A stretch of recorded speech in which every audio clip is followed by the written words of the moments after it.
It is finally here. The iPhone 15s have just been announced by Timothy Cook himself at the Apple Wonderlust event over in California. And I know what you're thinking. There's so many iPhones. Which ones should I buy? Well, in this video, what I'm going to do is talk you through what I think are the best iPhones. But remember, this is just my recommendation for you. So don't come crying back to me if you buy an iPhone that you don't like. This is a recommendation. Anyway, before we start the video, if you want to subscribe to the channel, that will really help me out. And it means that I can go and buy a new iPhone 15 Pro as well. However, let me show you what I think is the best phone for absolutely everybody who wants to upgrade to an iPhone 15. Right, let me start by saying, just bear with me on this, okay? Because I think if you're upgrading to an iPhone 15 in the next few weeks, then the iPhone 15 Pro is the phone that absolutely everybody who's upgrading to an iPhone 15 should upgrade to. And just hear me out a second. I know that this phone costs $999, but if you are someone that keeps their phone for 3 or 4 years, and this is your first upgrade in a couple of years,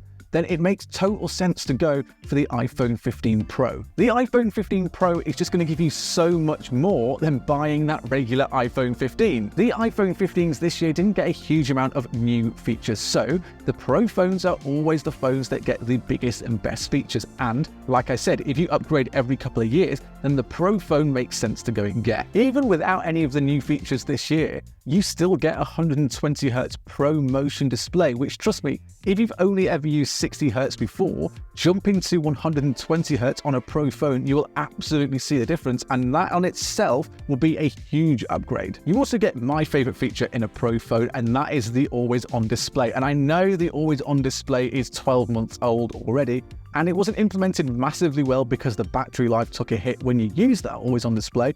But in the iPhone 15 Pro this year, that and that A17 Bionic chip are going to work even better together than they did last year. And the iPhone 15 Pro still gets those better cameras. So in 3 or 4 years' time, when you come to upgrade your phone, the cameras and the photos that you've been taking over the past couple of years will still stack up to the new phone when you get it. But having said that, if you don't want to spend that Pro price on a Pro phone, then my only other recommendation is that you go for the brand new iPhone 15 Plus. And if you're sat there thinking, is that $100 more worth it for the Plus than the regular, then absolutely it is worth it, like 100%. This is because you get that bigger screen of the iPhone 15 Pro Max, which is 6.7 inches, without having to spend that huge amount on a big display. And with Apple giving the iPhone 15 and 15 Plus Dynamic Island, that display will seem even bigger than it did last year. As well as the bigger display, you also get the better battery. And Apple doesn't say exactly how big the battery is, but it's going to get you way more battery life than picking up that regular iPhone 15. And if you're glued to your phone or just like to use a lot of content, then the bigger battery is going to be absolutely worth it. And again, makes sense if you're going to be upgrading your phone every few years, because bigger battery also means longer battery over that extended period of time. And with that camera upgrade to 48 megapixels on the new 15 and 15 Plus, photos are going to look actually really good this year, and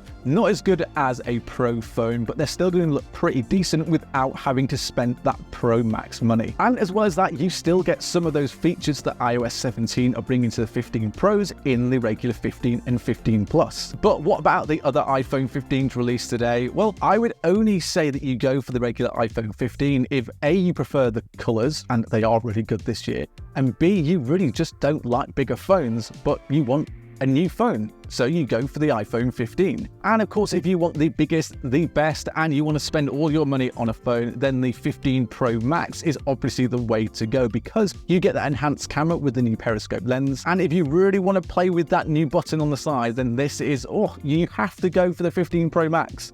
I'm sure spending all that money will be worth it when you're pressing that button. But most people won't need an iPhone 15 Pro Max, and that is exactly why I'm going to pick one up, because I fall for every bit of marketing that Apple sells me. But what if you don't want one of those brand new phones? Well, Apple have still kept the iPhone 14 and the iPhone 13 in the lineup, so they are some really good shouts if you don't want to be spending the big bucks on a new phone. Anyways, that is what I recommend when it comes to the new iPhone 15 and the 15 Pros. But remember, It is your choice, so don't come complaining to me when you buy the wrong phone. Anyway, let me know in the comments if you're picking up a new iPhone 15 and exactly what phone you've switched from. And also subscribe to the channel as well, and that means that I can then go and buy a new iPhone 15 Pro Max as well. Anyway, if you've done all of that, then I will see you later.